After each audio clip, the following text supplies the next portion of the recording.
What is going on, ladies and gentlemen? Randy here with RTS Mobile Gaming, bringing you a phenomenal video today. Happy Friday, everybody. We are playing the Lord of the Rings Rise to War, and in today's video, we are covering the workings of the brand new Laceration Bleed ability. Several commanders have the Laceration ability, as do the new half-troll units. Agzok is one of the commanders that has the Laceration ability. There are a few of them, okay? And the ability has been completely reworked just before Season 4 launched. So, here in Season 4, we are now going to be testing the actual effectiveness of this bleed compared to the previous version of Laceration, where it was ticking for anywhere from 15 to 20k over 3 rounds, okay? So, we are going to stress test Agzok. I'm just going to throw a level 25 Agzok against, just for the YouTube, for you, because I love you all a long time. We're going to throw a 25 Agzok against this Bree Rider outpost and just see what happens. I don't know what's going to happen. What we want to do, like I said, is see recovering from what? Anyways, we want to see how that damage actually applies. So how it's supposed to work, let me walk you through how it works now so you get an idea. This can actually tick unlimitedly over the course of the 3 rounds. So if every time Agzok deals physical damage while the bleed is on the target, so his auto attack, his overwhelm, his deepen wounds, his shadow of the mist, every time those tick on the target, it will actually trigger laceration. So laceration will trigger on that target for rounds 4, 5, and 6. So let's see how that actually plays out in the fight. The one thing that I do want to point out about Laceration is, like I said, it doesn't even come to effect until rounds 4, 5, and 6.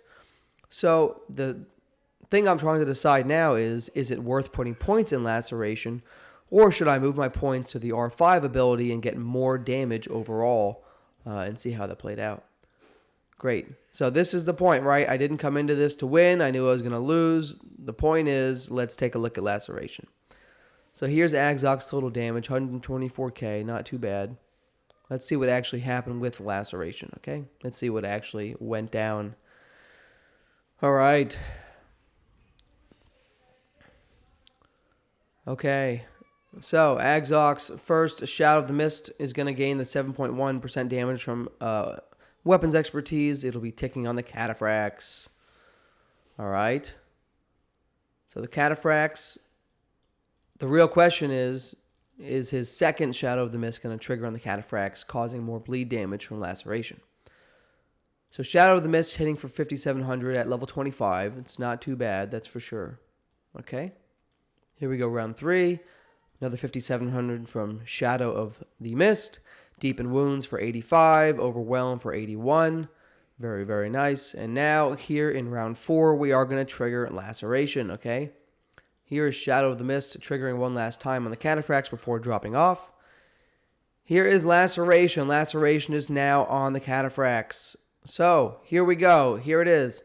Auto attack on the Cataphracts. There is Laceration's bleed damage, 1,800. Halberdiers hit the Cataphracts. There's another 1,800 laceration. I guess that's 1,900. Another 1,900 laceration tick, okay?